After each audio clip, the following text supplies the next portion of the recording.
Okay, hello. Why don't we get going? We have quite a great event tonight. We have a very good group of panelists. So my name is Andy Deere. I'm with the Hope in Action Initiative. I'm one of the planning members, and the other planning committee members are here. If you guys could just stand up quickly just to let people know in case someone has any questions. So those of us who are on the committee tonight, that's us. But we were started in January to try to help put on events at the beginning of when we pulled ourselves together. We wanted to figure out what to do for the community. And so right now, our task is just to try to help educate the community and raise awareness on issues around homelessness. So we've done a number of panels. This is the second one in the series. We have another one on May 23rd that deals with shelters. And we're having a representative from Salvation Army for emergency shelter, and then Emmaus House for long-term shelters that we're going to talk about. But tonight, as you may know, it's about youth homelessness in schools, and we have a very strong panel. Ed Cameron is going to be our moderator. Many of you may know him if you don't. He has spent more than 3 decades supporting the homeless in a variety of different positions and angles, starting with the Pine Street Inn in Boston. He worked for Mayor Menino's office. He was a city councilor in Newburyport for 10 years. And now he's CEO of Housing and Families. And so why don't I just let Ed take it away, introduce you to the panelists. And thank you for coming. As usual, it's a bad weather night when we hold these. So we're grateful that you could come. Great. Thank you, Andy, and welcome everyone, and thank you for being here on a rainy night. So what we're going to do is I'll introduce the panelists. We're going to have a discussion up here, and while we're having that discussion, please think of your questions. So we'll talk to the panelists for 45 minutes or so, see how that goes, and then we'll open it up to questions. We have one microphone here, so you'll see me doing a lot of hot dancing and moving around, and we'll get out into the crowd when we have questions there. So again, great for you all to be here, and I think that shows your interest and commitment in this, especially competing with a rainy night. And we also have a hockey game later, but you'll be home in time for the third period of that. So I'd like to introduce the folks that are our panelists, and they are representatives of some of the institutions and organizations that are working with homeless individuals, and particularly families and children. And I know we have some service providers out there in the audience, which is great to see you there. And we also have the Daily News here, so it's great that this is getting local coverage, because this is not just an urban Boston thing. This is really a national, statewide, and regional issue for us here. So we're joined with panelists from the Newburyport Public Schools. So first on my left is Angela Bick. And Angela has worked for 29 years with the Newburyport Public Schools. She's currently the Assistant Superintendent for Curriculum and Construction. And for the last 12 years, amongst the other roles that she has, she is also the so-called homeless liaison for the Newburyport Public Schools. There's a federal law called the McKinney-Vento law that we'll reference and hear about from the panelists. And that says that every school district in the country has to have a homeless liaison that helps connect kids with services. So Angela's here. And to her left is Susan Vaccaro, who is the Newburyport Public Schools Superintendent. She's been with us for 5 years. Previous to that, she'd been working in Connecticut in a variety of roles, and came here back to the North Shore 5 years ago, and is also cruising on the last few months, and you're retiring at the end of the school year, so thank you for your service to Newburyport. And further to her left is Deborah Smith. I know many of you, or all of you, really know Deborah. Something I didn't know until I just read it. She's a native of Toronto, Ontario. So good luck tonight. I hope we're still waiting. And Deb has worked for this population for many years. she's the executive director at Pettingill House, which is based in Salisbury but works with families and households from all over this region. She's a licensed social worker, and her program has created a really innovative and well-regarded school-linked services program. So they are a go-to organization working with this population. And at the end is Jim Montanari. Close? Perfect. Okay. Thank you. Just want to make sure. My eyesight's not as good as it used to be. Jim is the principal at the Salisbury Elementary School. Has been there for a number of years, I think 12 years. They were 13. That's lucky 13.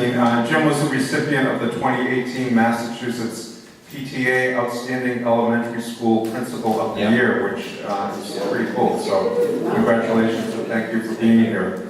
So just to start, I think each of you hopefully grabbed a little bit of information on your way. It has fuller bios of the panelists and also has some data.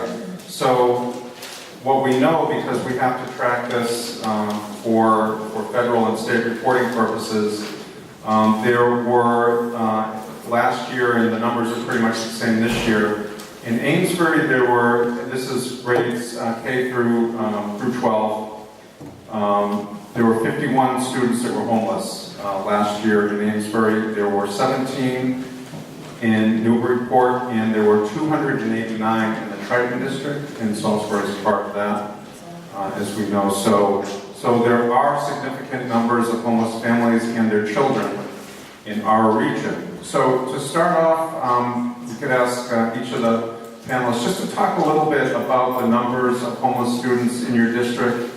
And also just to note, Deb's role in this is a little bit different. So she's not a school administrator, a principal, or a superintendent. So she's from the social services side. So she's got a little bit of a different perspective. But the folks from the schools, they're also doing their regular educational work while they're trying to support the homeless kids as well. So could you just talk a little bit, and we can kind of quickly go through this question, sort of what the numbers are that you see in your work, and then we'll move it along. Okay. Thank you for being here tonight. Currently in the Newburyport Public Schools, we have 9 children, kindergarten through grade 12, that are homeless. That number varies all the time. Sometimes families are able to recover from their situation, and we no longer have them listed then as part of our homeless population. But unfortunately, others may join.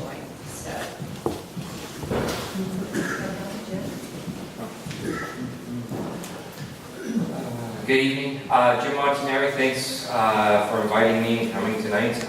Salisbury Elementary School is a pre-K to 6 school with about 525 students.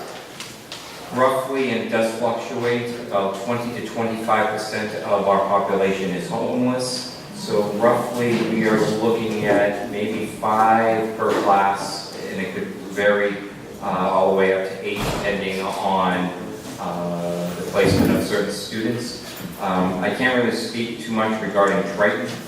I can speak regarding Salisbury. I have Barbara Oliver out there, give her a shout out. She's part of the OT, the team that helps us. So there is a significant amount of students at Salisbury Elementary School classified or considered homeless. Maybe Deb, you could talk about the numbers you're seeing. Yes, so we service like 9 local communities on the greater Newburyport, and we have annually we have about 600 homeless people, and that includes about 150 to 200 children every year. So that's not just in Salisbury or Newburyport, it's in all the 9 communities. We also have a unique program with Amesbury schools, and we provide a lot of Tier 2 supports for kids that are homeless, because it's really important for kids and families to get the services they need, not just be numbers in school. So in Amesbury right now, I think there's 58 kids that are homeless.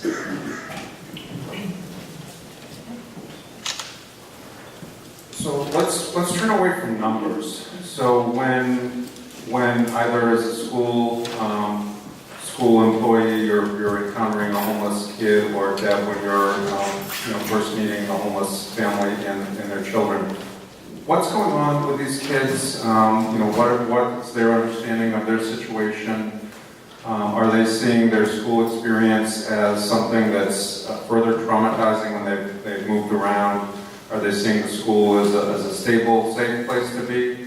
And Jim, to have that number of kids, 5 kids per class on average, that's really an astonishing number. So, as you've worked with these kids, what's going on for them, and what's it like? I think when we think about homelessness in this country, we tend to think about stereotypes, which I lived in Boston for a while, and think of street homelessness and what we see in urban areas, people panhandling, and it's kind of visible and obvious. But for kids, and I've met a lot of homeless kids over time, they're not going to look that much different than other kids. So what's going on for them? I think homelessness can occur for so many reasons. It can be the loss of a job, illness in a family, and I think that that's the piece that people don't see, and that impacts kids every single day.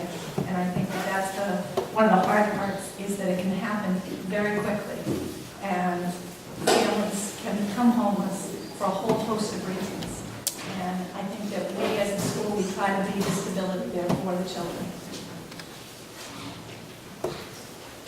Yes, every situation is different, and I think in many cases, school is the most stable factor in a child's life when they find themselves in this situation.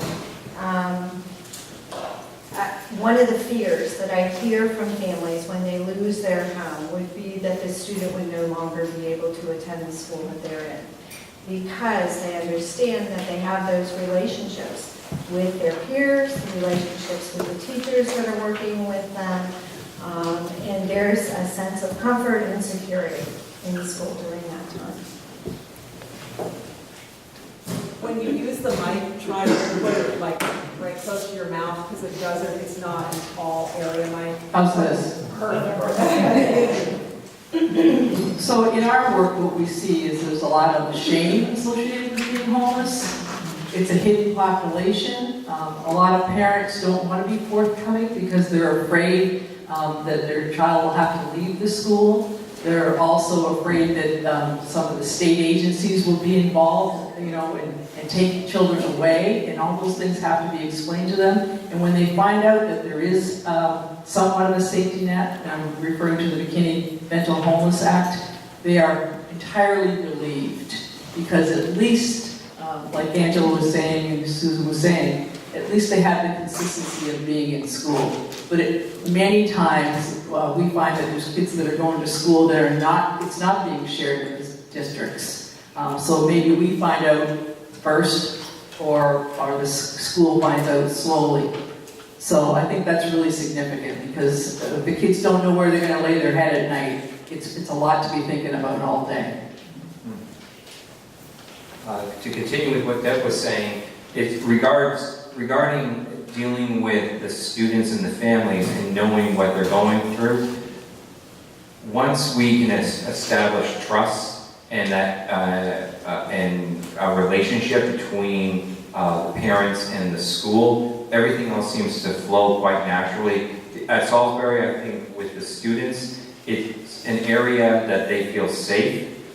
And it's a traumatic experience to being homeless. And sometimes we have students who respond to homelessness, and they're very resilient, and you wouldn't know. And then we have others who are in pain, and we have to understand why, and then we deal with that. And we do understand that the fear of leaving the school, the fear of really, it's fearful. And we want to make sure that the school is a place that you don't have to be in fear of. You have enough going on in your life. So we just try to, as I tell the parents at the very beginning of the year, I reach out my hand. My hand is out there. If you need help, just grab it, and it will be all right. It has started off slowly, but over the years, I've been there for 13 years. My reputation, I think, has been overall good. Not by everybody, But overall, and I think that people understand that if they need help, Salisbury is a place where students will receive what they need, no matter what.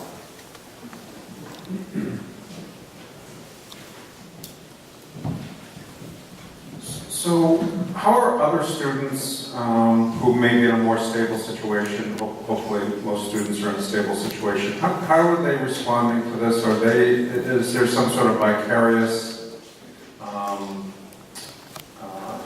feeling that they get from knowing that these kids are going through that? Or are there any negative emotions or any negativity directed towards the homeless kids? And so how do kids cope within their own networks?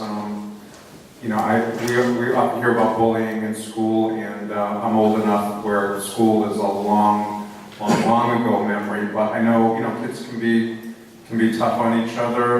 Do you see that at all? And how do you deal with that as either a school professional or as somebody who's providing social services supports?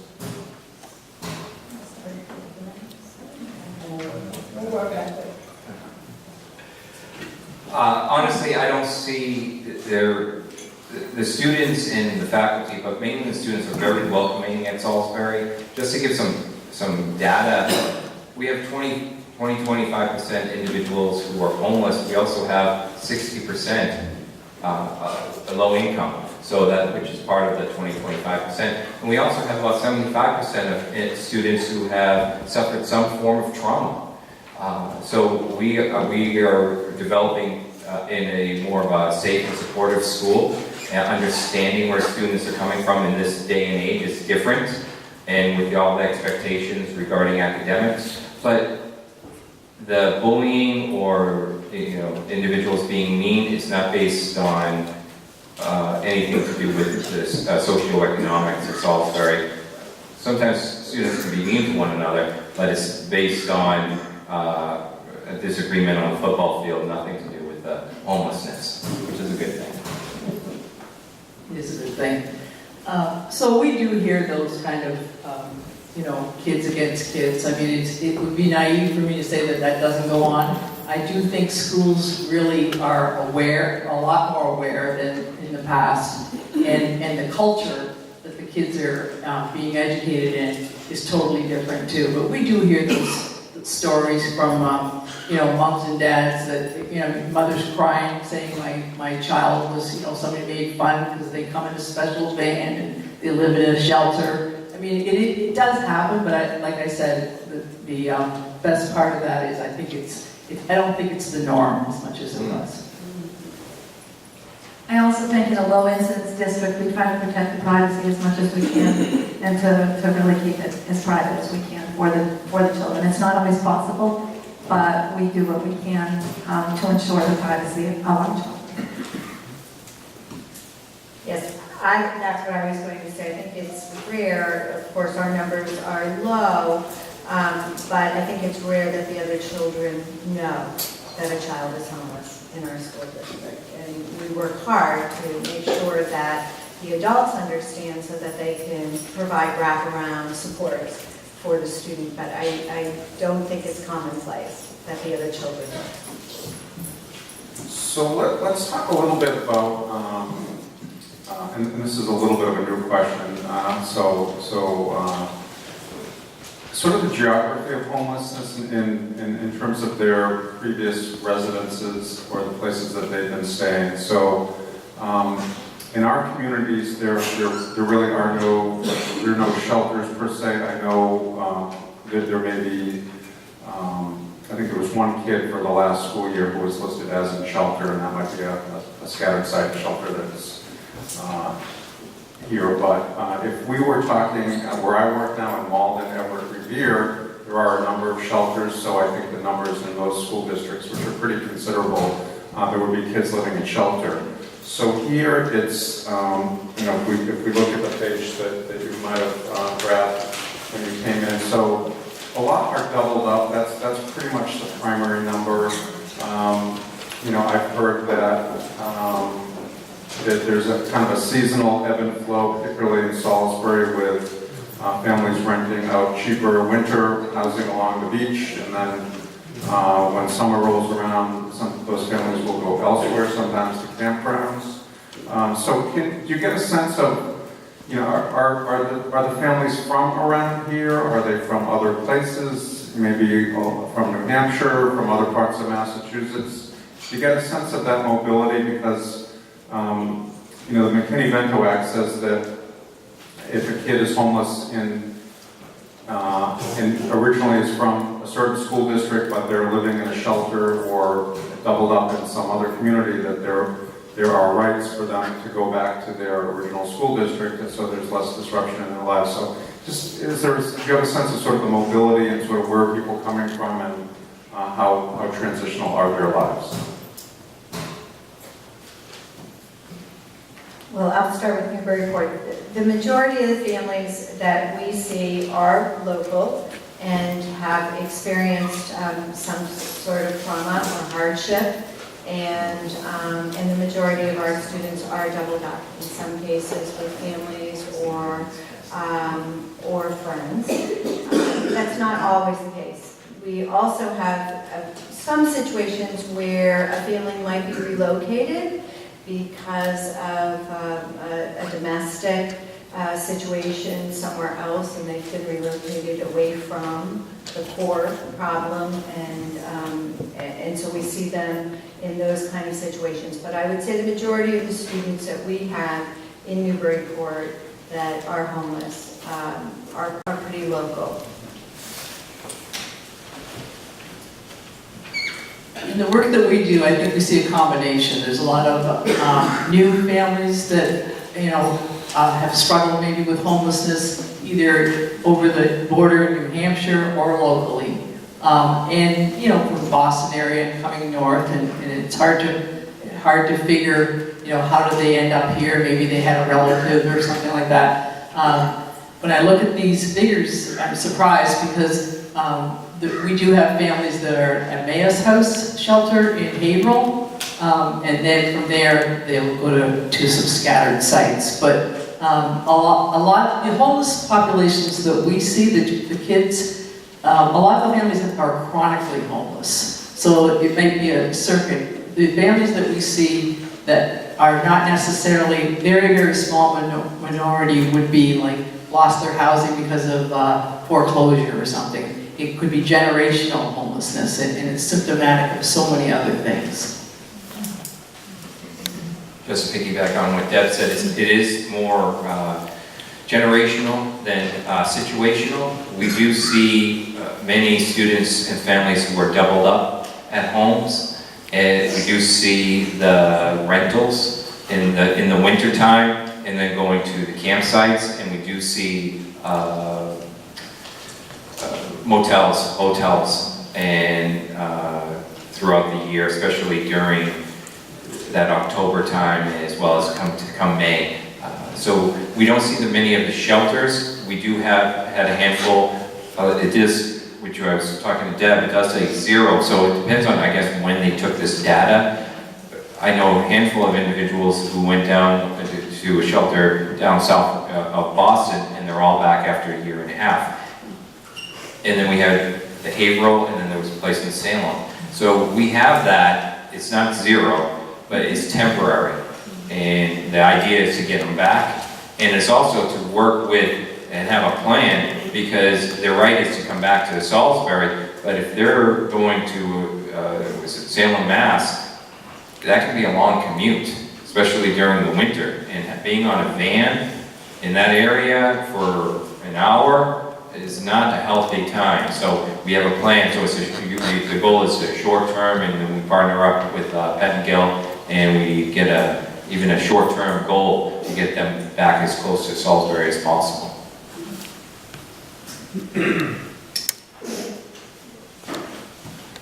So the next question from the school administration side, so I guess Deb, you can take a break. From the school administration side, could you talk a little bit about the challenges in working with the kids? Transportation, we know is an issue because you may have to help transport a kid to a different district. And can you talk about any inter-district situations where, one kid's from community A, but they're now living in community B, and how do you make sure the services continue? So what are sort of the challenges? And I think there's a budgetary issue in here as well. And it'd be great if one of you could explain the McKinney-Vento, really put it on the spot. Explain the McKinney-Vento law that we've talked a little bit about. Maybe start with that. Thanks, Angela. Thanks, Ed. Sure. The McKinney-Vento law, and you guys can add to this as we go along, was put in place to protect families. And I did bring a little frequently asked brochure just so we could hit the main spots, the main points about this.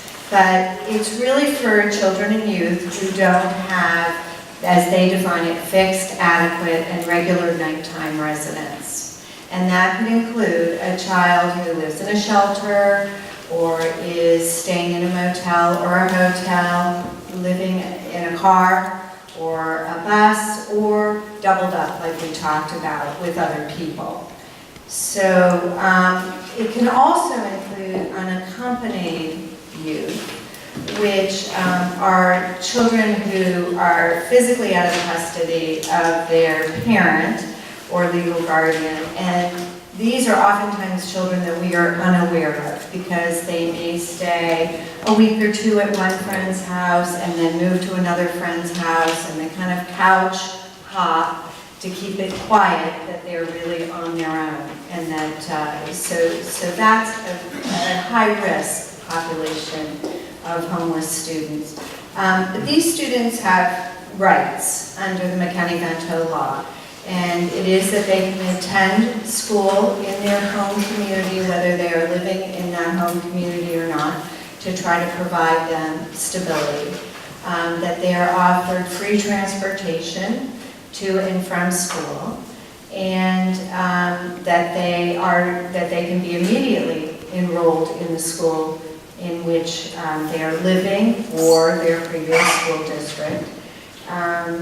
They have the right to appeal findings that a school district might have for their attendance to school under this law. They have access to all the other services and all the other activities that any other child would have.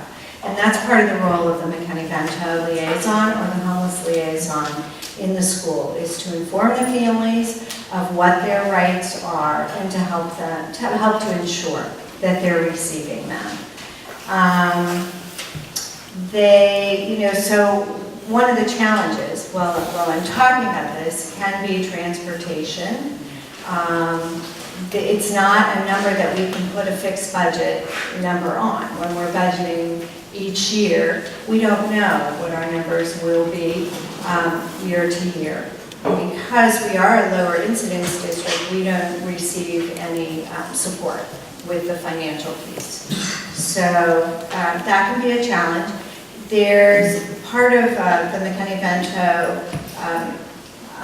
law states that if a child is living in one community and attending school in another community, their home community, the two communities split the transportation costs. So that's very helpful. So we collaborate that way to try to assure that the students can attend the school that offers them the most stability.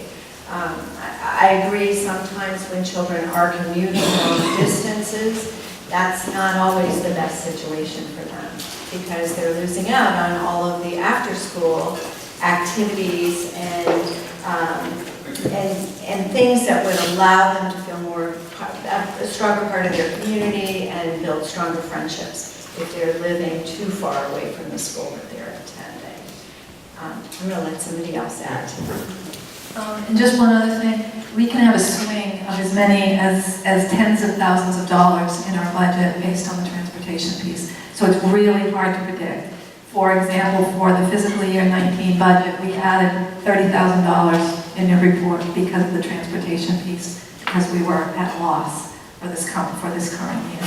So it's really hard to predict that, and you just don't know the numbers that you're going to have, but it's a requirement, and it's something that we're going to continue to do, but in trying to figure out how to balance the budget, it's a challenge, because you don't know from year to year. I don't think my superintendent's gonna like this, but I don't really care about the budget with this. We have our own budget that we're going through regarding the school budget, but for the homeless budget, if there's a student that comes in and needs transportation from Hampton, we have a homeless liaison, and the secretaries at Salisbury work very well with everyone, and we just provide the transportation.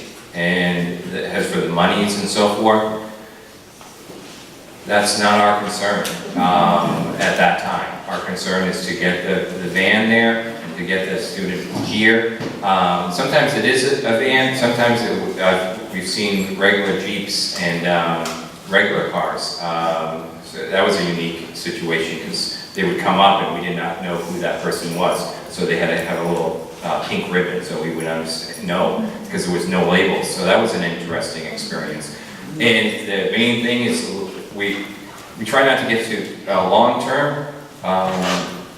If it happens in February, March, let's get to June. Let's see where we are, and then we can decide. And if together, do you want to stay in Hampton? Do you want to stay in New Hampshire? Do you want to come back? What's your plan? And once they have a plan, and if they're really believe that they want their families in Salisbury, this is what they want, then let's continue. If they don't have a plan and they're right next door to a school in Hampton, maybe that would be the better choice. If they have a relationship piece in Salisbury, great. I have to tell you, most of the time they always stay. So it's, for the majority, it's just easier, unless they move out of state. But for the most part, throughout, and when we talk about out of state, a lot of times transportation is not an issue because we have buses that go throughout. So if they have a rental or the motels throughout Salisbury, we just have a bus stop there, or we create one. So the transportation is already taken care of, so it is a balance. I just will add too that some parents, for different reasons, have the ability to transport, even if the families are homeless, they have the ability to transport with their own vehicle and get reimbursed for that mileage. Even that can be very challenging too. Of course, if you're placed in Peabody and you're working at a minimum wage job and you're trying to get back and forth, and many times they'll have to get gas cards to start with. I mean, this is practical stuff. I mean, you can't fill up a tank up if you don't have the money. So it's that bare bones basic challenge. And just to be clear, we always do transport the children. We find money somewhere else in the budget. I think every year for the 5 years I've known you, you begged the city council for the money. So let's talk a little bit about if you can think of a success story. So often, we think homeless kid, we're thinking, tough situations. Maybe the outcomes aren't what we all want in general, but are there scenarios, are there individual anecdotes and stories that you can think of that show what you're doing and what we're trying to do is helpful? We know we have a long way to go, but can you share something positive? Sure. I'm thinking about a particular situation that we had last year. And if you were looking at the chart, you saw that the last category on that chart was awaiting foster care. And we got news on a Friday afternoon about one of our students who had been removed from his home with his mother. And the mother had some substance abuse problems. And so he was quickly removed because of a traumatic situation that had taken place in the home. And so we learned of this, and he was put in a temporary housing situation, kind of emergency temporary housing situation that was out of town. And so we started right away trying to find transportation for him to get him to school, and sometimes that's a challenge in itself. being able to find transportation that, that will be available on Monday, when it's Friday afternoon. And so one of our teachers said, well, you know, I don't live far from there. I'll make sure that, you know, I get him to school. And so we started full circle. This child left the home, he had no clothes, he had no anything. He was just removed from the home and he was placed somewhere else. And he was traumatized. He was pretty traumatized. And it was a very heartwarming thing to see our school community really just embrace this child in every single way that they could, from shopping for him and getting him some clothes so that he wasn't coming to school, the same way to having his teacher visit him in his temporary housing situation because it wasn't a particularly warm situation that he was in. And the whole school community worked really hard to become his family at a time that he didn't have one. And really all he wanted was to be reunited with his mom. And that's what he hoped for all the time. And every time we'd have a date where he was supposed to be able to see her, something would happen and he would be disappointed again. And anyway, by the end of the year, he was placed in a foster family, and we were able to stay in touch with him throughout the summer. And he has just continued to grow and flourish, and the smile has returned to his face, and the color has returned to his cheeks, and it just is a really good story. And I'm thinking of a family, it was a single mom with three children, and I think at the time they were maybe 6, 8, and 10. And a family that originally was from Boston and come north to the area, had an apartment, and then for some health reasons lost the apartment. And we worked with them for several years. There was a lot of challenges and a lot of hurdles. And part of the work that we do is getting to what the core difficulties are, and then building from there, getting basic needs in place, and then moving up the ladder, if you will. And the good news about this family is they left the area for a little while and then came back. And the third child is a junior at UMass, and his oldest, two oldest sisters are both college graduates. And one happens to be a social worker now. I knew this question before, and I was talking to my secretaries, and there are a lot of miracles walking through the halls of Salisbury, and we want to make sure that teachers know that, because throughout the day, throughout the year, there's a lot of trauma that these students have experienced, and there's something considered, secondhand trauma, and that educators who are part of this can experience. So it's important that we do celebrate success stories, miracle walking, and we have a couple stories. We had one family who just came up one day, and there was an issue going on. We didn't know 100% what it was, and they left. They had 4 kids piled in the car, left. It took us a while to figure out. They went into a shelter. We didn't see them for about 6 months. They came back, thought things were going well, and it turned out that there was some domestic going on, and DCF was involved. Students, or the kids, scattered a little bit between several parents.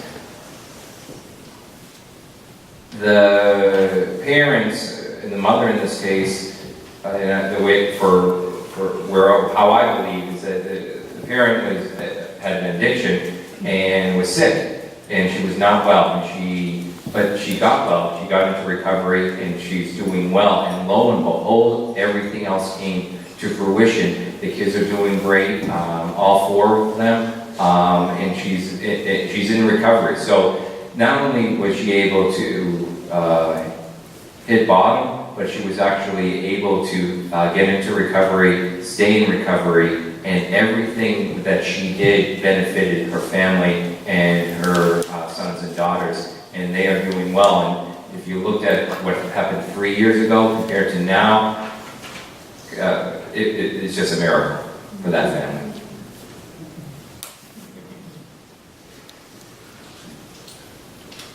So we are going to get ready for the audience participation question portion of the program, so get your thinking caps on. So one last question for the panelists. And this is the wave your magic wand if you had one.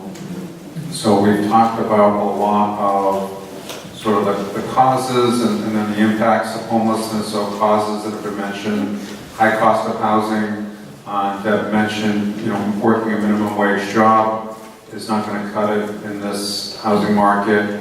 We've talked about foster care and DCF involvement for families that are not able to take care of their children, health, mental health, domestic violence, substance abuse. So there's a lot of stuff going on. So if you could wave your magic wand, what's going to help either solve this or make it better? What can we do in these communities? What do we need to do on a national level? Think big. We're going to write these all down.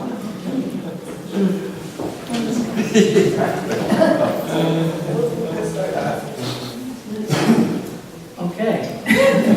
So we would need a magic wand, but I have a real passion for this, because if you've ever seen a parent have to go to a state shelter or have to go to the Massachusetts Department of Community Development to try and get state shelter, it's pretty significant. And many times you'll see a mom, and we see this, and it's still, I've been doing this for a lot of years, but it still gets to me.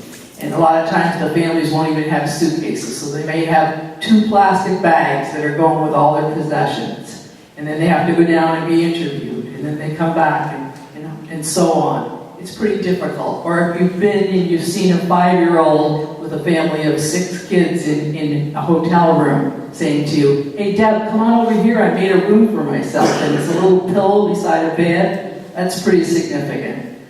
So for me, it's more, I think one of the core things is education. So education for the families, education like tonight for the community, because in my opinion, it's like if we have one homeless child, that's horrific. And I mean that sincerely in the 9 communities. We can do better than that. And people talk about housing. Yes, we do absolutely need housing. I'm more of a advocate for scattered sites rather than public housing, only because some of the stigmas that come along with everybody being together. I think it's just a great idea. But Jim mentioned trauma and mental health. And that's the majority of our families too. And from my perspective, they teach me more than I teach them, because there's a lot of people out there that are just doing incredible.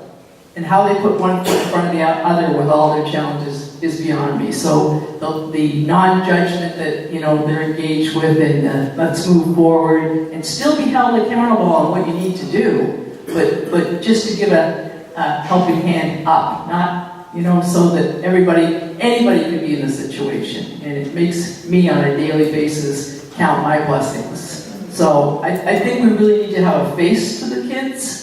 I think it's really important because it sticks with you. That was a loaded question. I will have to tell you, to be realistic, I think first of all, the magic wand, we have to focus in on the relationship piece. I've talked about that with my staff, the families, the community, on 2 aspects. One, we have to have the relationship piece with the parents and understanding what they're going through. A lot of times it is mental health, a lot of times it could be addiction, a lot of times it could be just financial, stock market and so forth. But we're seeing a lot of addiction, and there's a result to this. And having a relationship and having an understanding, and what Deb said, an education regarding that it's not that these parents don't care, is that perhaps they're sick. And as educators, especially at the elementary level, that we are looking at them through the lens of someone in poverty. Because if you're homeless, you're also in poverty. And Dr. Ruby Payne has wrote and studied a lot regarding the work on poverty, and that was one of the books I first read coming into Salisbury because of the need. Basically, it's just, if we look through the lens of someone in poverty, basically walking in that person's shoes for a day, you understand that individual better. And if you're able to do that, you're able to help them. We focus in on the relationship. Everyone, almost 90% of students, or 90% of adults who were in a situation attributed it to one person. Just one person that motivated them to get to do something a little bit more. And 90% of the time that was a teacher, a coach, or a counselor. One. That's all it takes. And if we can get that one person during that elementary school year just to keep them motivated, because those students who don't have, bless you, those students don't have a future story because they're in survival mode. But if they're able to have that one person that they can count on and actually do things for them, whether it's reading, whether it's take the MCAS, whether it's come to school, give that effort, give that, stay positive, stay with that attitude, that will be contagious. And I'm just trying to go with where, it's like I'm going off topic here. It's the relationship piece. So if I could have that magic wand, it would be the relationship piece between the community, the students, the teachers, everyone, and the education and understanding why and helping these individuals. Not enabling, helping. There's a difference, and I think that that's part of the education that we need to do on the state level. And I would just add to that, that I do hear teachers from time to time saying, they have enormous tasks, we know that. But they don't get the feedback that we get years later when it's somebody that says, it was Mrs. Jones that made the difference for me. Those kind of things. Those moments do make a huge difference in somebody's life, especially the life of a child. I agree with Jim that I think it is about the relationship, but I also think it's about having the services and having the supports in place to guide people through the process. And I know that we've heard from some of our families that, it's very simple things. They don't have a way to get their child to the doctor. They don't have a way to get places.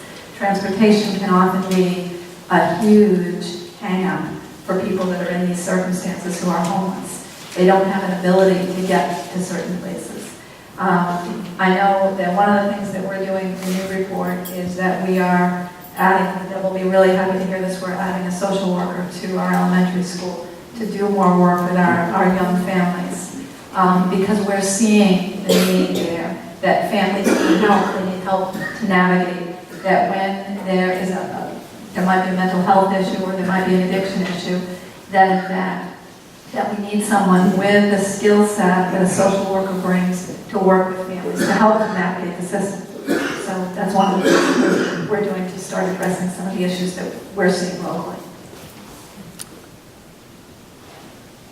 I agree with everything that's been said, but I also think we've heard through the panel discussion that there are different types of homelessness that occur. And they occur for a lot of different reasons. And certainly the relationships at the core of any of them. But if I were to wave a magic wand, I would like us to have education and programming in place that might prevent a family from falling into chronic homelessness or into a cycle of poverty if they have experienced some hardship that has taken them down this road. Because I have talked to several families that were looking at crisis in their life for the last 2 or 3 years, and they make a little bit of headway and they're almost there, and then something else happens and they lose ground and they fall back again.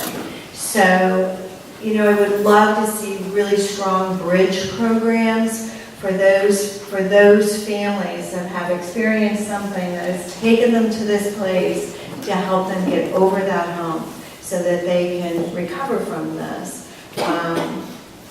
As well, everything else we've heard here today.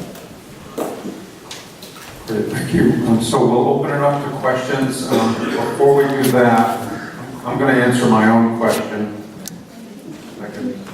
get feedback. So, we heard a lot about so many factors that go in here, but one of the ways that I look at this is there are mental health issues in wealthy and upper middle class families. There are health issues, all of the stuff we've talked about, they happen at all income levels, but when you're in poverty, you've got a very little margin of error. So one of these things that impacts your life will make you crash and burn.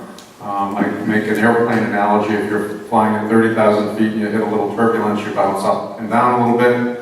Hopefully you're strapped in and the plane continues to your destination. If you're flying at treetop level and you hit a little turbulence, somebody in your household loses a job, somebody gets sick, somebody's got a substance abuse problem, you don't have health insurance, you're gonna hit the ground, and that's what I think we see. And when I started this work about 30 years ago, I did it thinking I was going to do it for a couple of years, and then in the 80s, this was kind of something new, and here we are 30 years later. So I think the status quo has got to go. So I think there's a lot that needs to be done. So we'll take some questions. You're going to take one back. Do we use a microphone? Yeah, so we're on cable, so we want to make it nice and loud. Okay, thank you. Hi, everybody. Thank you for coming here tonight. Can you hear me? Yeah. I'm not going to say I have a magic wand, but I did come here with multiple copies of a proposal.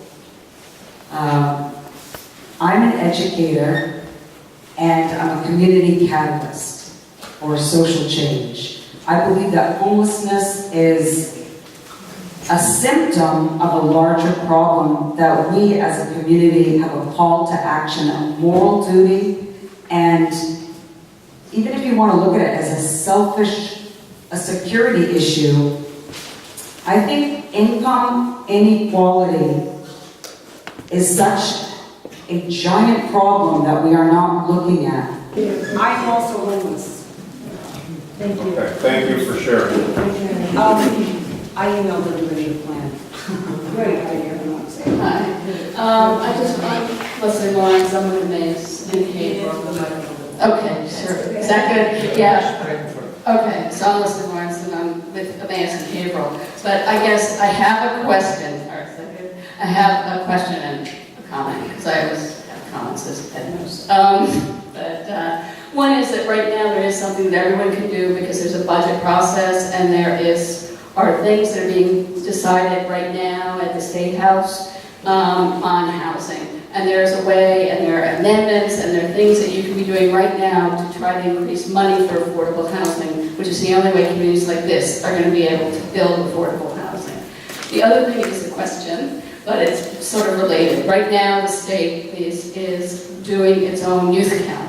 And I heard you say how hard it is to go ahead and identify, especially unaccompanied youth that are in your schools.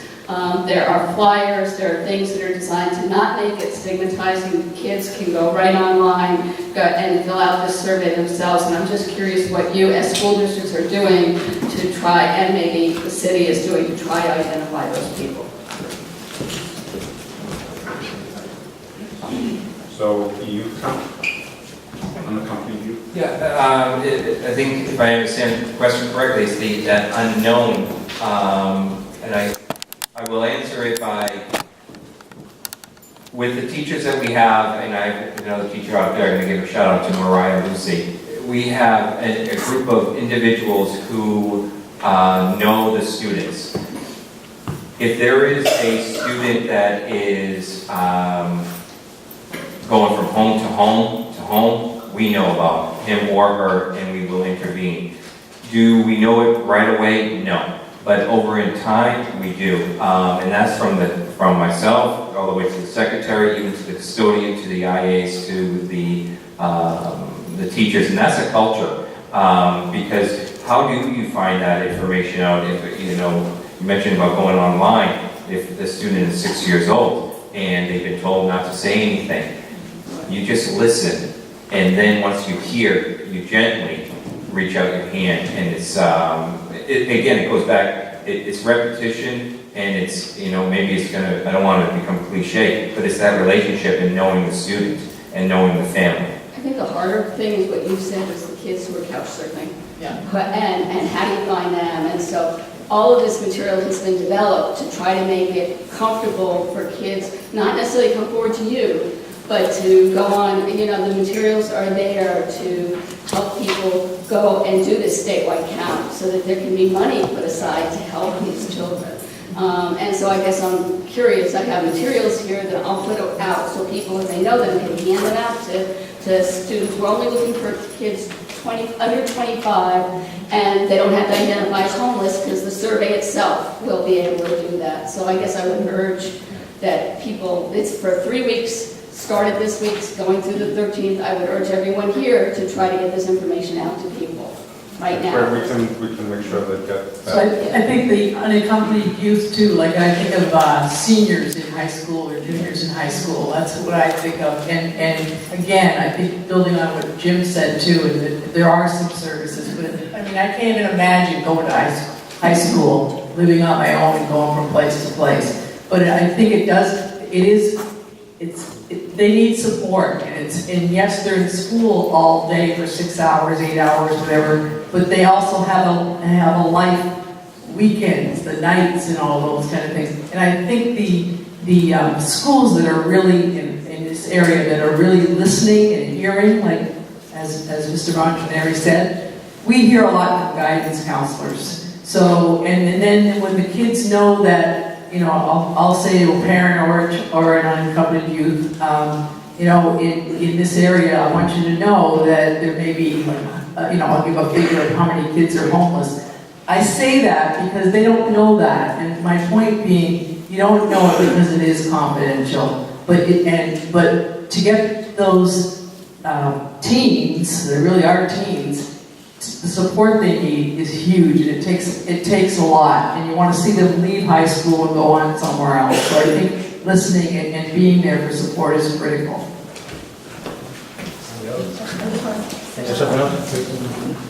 One other way that we, in addition to our counseling staff, which gets a lot of information, we also have kids, friends, who will come and will share with the guidance counselor that so-and-so's really having a hard time, and I want an adult to know about this, and then we can intervene at that point. So oftentimes we have other students tell us when kids are hurting, when they're homeless, or when there's an addiction issue, when there's a family problem. So that's another way that we get our information.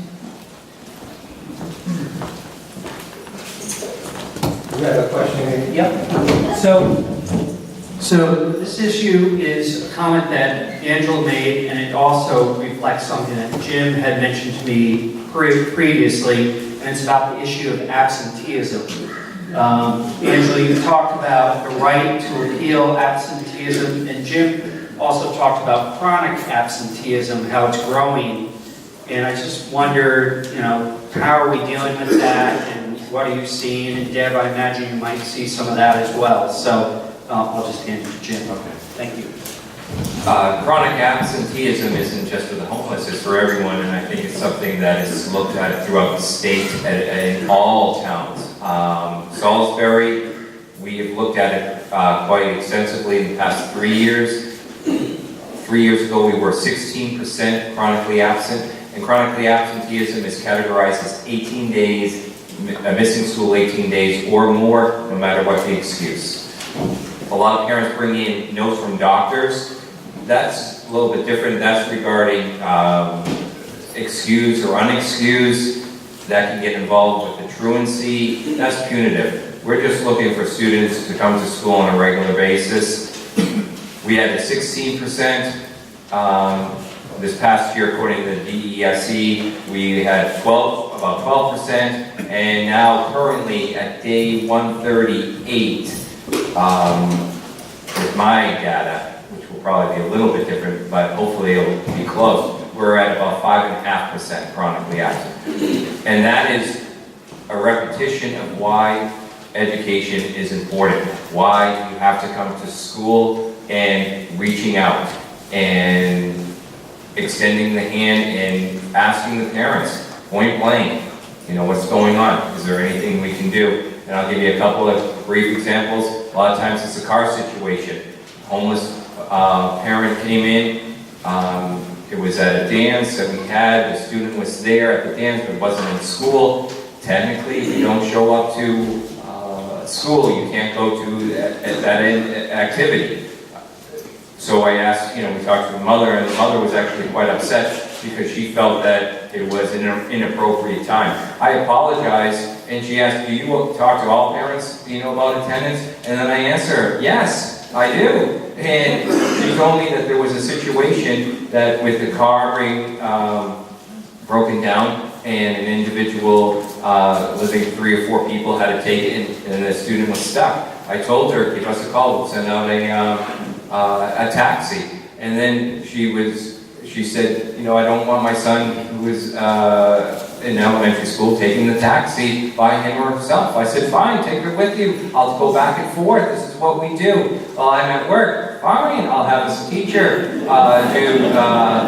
go out, pick up the taxi, go out, pick the student up, come back. We've done this, not just for, this is an offer that, not just for her, we've done this for parents, we've done this for kids. I've had teachers do it, secretaries do it,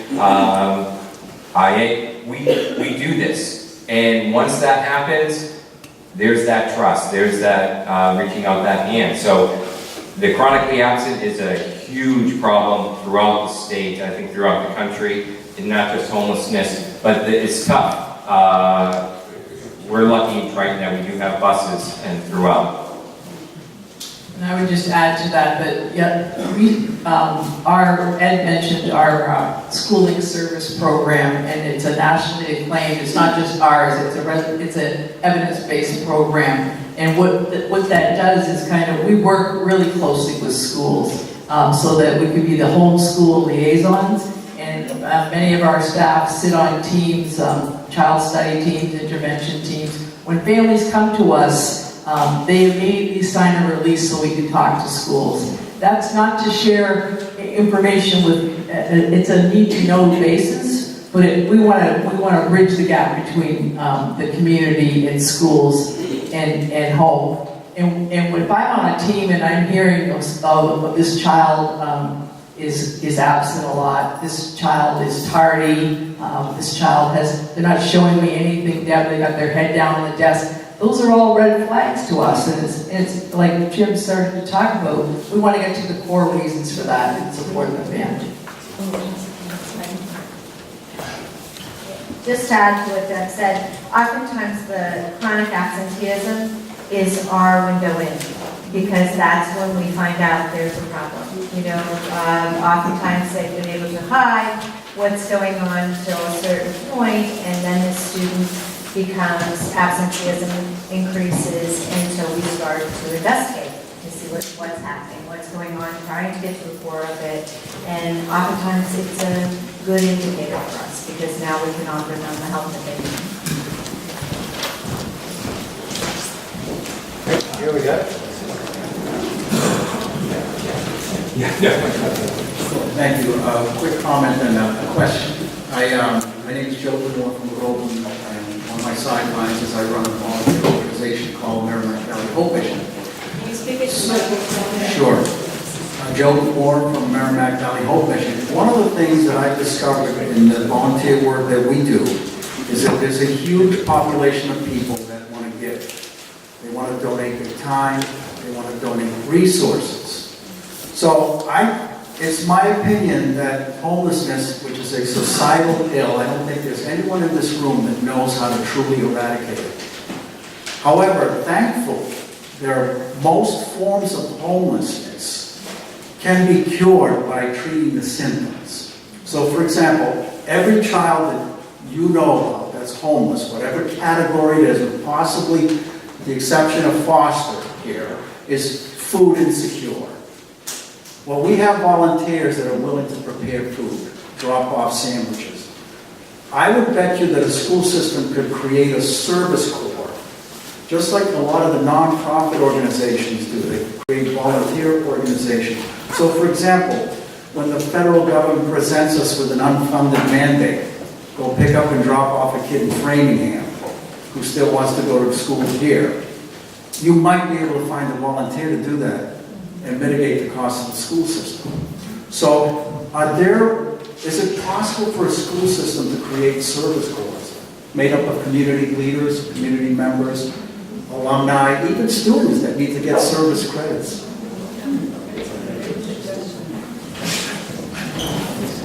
Maybe let's go first.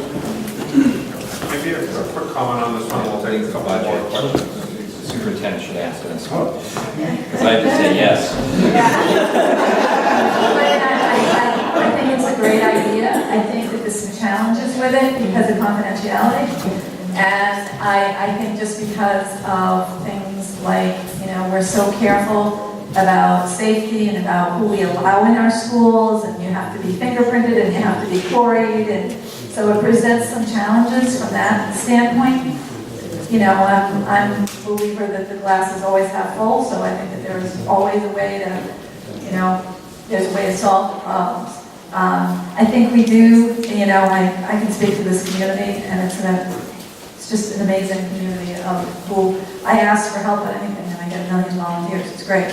So, I think there's some merit to exploring something like that, for sure. I have a question. This question is especially for Mr. Montanari. The 3 Triton communities are about to go through a budget override vote, and I'm curious if it does not go through and the funding level is possibly at an extent that will force big cuts on the whole district, what will this do to the particular homelessness problem and the problem of addressing these needs in Salisbury Elementary School and the others?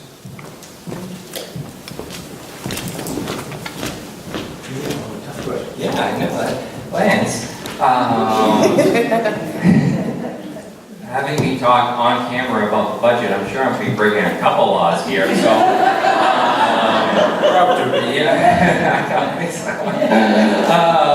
Yeah. Listen, whatever and this isn't just Ed speak, this is not, whatever happens,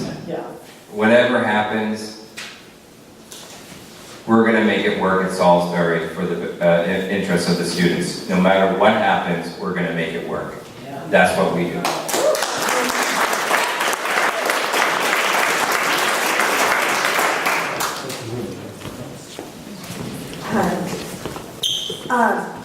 And they happen over and over again, years and years. My question was, what's the takeaway? What can we do? We've heard about the political action, we've heard about education. Is there something that us as a community individually can do? Are there immediate needs right now?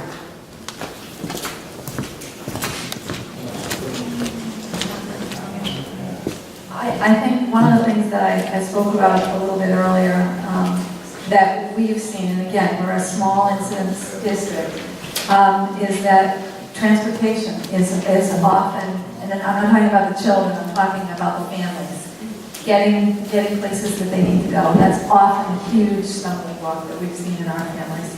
And, if we had volunteers who could take people places, that would certainly help them to maybe get back on their feet. Those folks who, might be recently homeless, and then it's a vicious circle, then they can't get back and forth to work. I mean, it just is a whole, and it just spirals out of control. So transportation, I know, has been a big need for some families that we've worked with. So I would say you can support Pettingale House.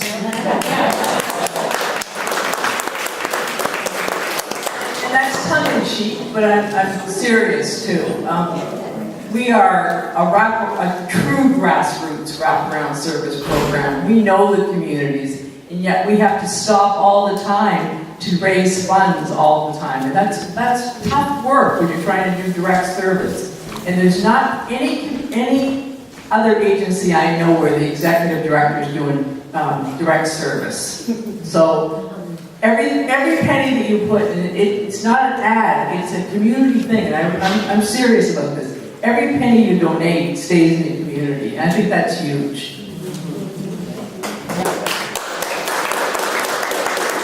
Time for 2 more questions, I guess.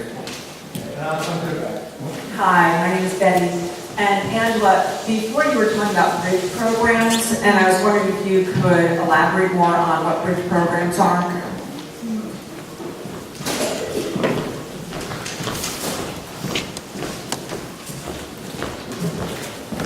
When I refer to bridge programs, I'm talking about programs that help families help themselves.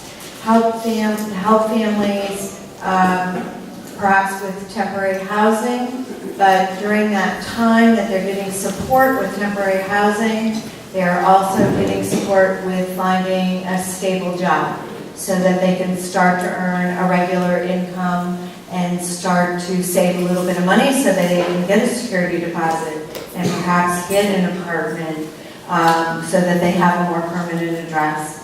Also teaching them the skills that they might have been lacking, that might have gotten them might have complicated their situation to begin with.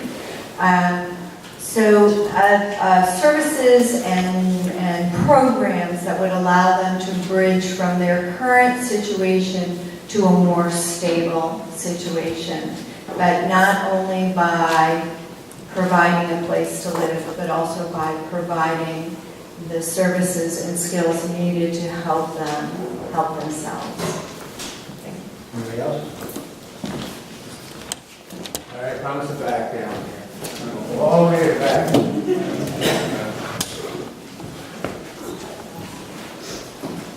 Hi, my name is Diane Brand. A couple thoughts I had here were definitely the symptoms need to be treated, but also the underlying issues, wealth inequality. I'm involved with the Essex County Community Foundation, and they did a study in Essex County which looked at Essex County and all of the issues, and transportation is certainly one of the big issues, the lack of transportation. But in terms of how can anybody here help, there are so many organizations that are helping families to stay stable or get stable. So it's not just about helping the children who are in the homeless situation. It's about working with Merrimack Valley Habitat for Humanity. They're going to be building 6 townhouses in Salisbury. Wouldn't it be wonderful if one of these homeless families applied and received one of these townhouses? But there will be 5 or 6 families who won't face homelessness. Okay, so it's preventative. There's the Women's Fund that helps women. There's so many organizations that work with the Essex County Community Foundation. And the whole idea is to collaborate. You can't have 50 food banks and have them be efficient and really serve the population. There has to be some collaboration and coordination to really make an impact. So I would say look around and find out, what organization might you be able to offer skills to or time to or even funds to, where you can address one of the problems that is creating some of these bigger issues. Since that wasn't a question, we'll let you have your question. Good. Hi, I'm Yvonne, and I'm on the board of Pennies for Poverty, which we support technically, certainly. And those of you who live in Newburyport, almost every store in Newburyport has a Pennies for Poverty box that you can put in small change. At Tender Crop, if you put money in those boxes, we provide cards for fresh food for families so they're eating better. So I really want to make a plea for Pennies for Poverty. You said pennies that you gave me the opening. And also, we do have part of our website that has all the volunteer opportunities in the area. So that is one place you can go and look for things to do. Since that wasn't a question, I'm going to ask. That's the last question. The school count is somewhere in the area of 350 students. Yet the homeless count is 450 in total. How do we justify that? I can't imagine that 100 people have 3.5 kids. Anybody have any insight on that? The homeless count that is done. Speak into the microphone. The homeless count that is taken each year is somewhere in the neighborhood of 450 last year, roughly the same this year. Yet we know we have 350 students in those communities that are homeless. So I'm just wondering, I think it's realistic to assume that we're undercounting the population. Absolutely. So the count that we're looking at on this piece of paper, that's from the Department of Secondary and Elementary Education. So that's a state source. I think the other numbers that are commonly cited, it's the YWCA's January homeless count. So it is, I think you got a sense it's hard to kind of figure out what the numbers are because people don't have homeless tattooed on their foreheads, whether they're kids or single adults sleeping out on, under the tracks near the commuter rail or wherever they're at. So that's why it's kind of hard to get your numbers around, but the numbers are big, and you know that. So we're going to close, and I'm going to hand it to Andy Deere in a second, but just let's give a round of applause for our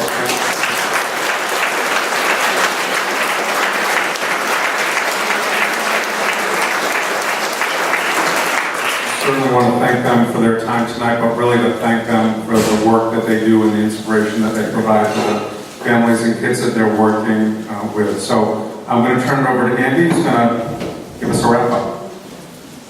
Okay, well, not really much, but thank you so much for coming. I didn't get a chance to pass these around. If you're interested, we'd love to get your name and any information if you're interested in helping, whether it's for the group Hope and Action Initiative and trying to organize events, but also if you'd be interested in participating. There have been a number of suggestions throughout the evening from a variety of people about opportunities and actions that we could take to participate in helping the issues. But we have the pads up here. So again, thank you very much. And keep your eyes open for our May 23rd event, because that's going to be another very interesting and important issue dealing with the issue of shelters, both emergency and longer term. So thank you very much.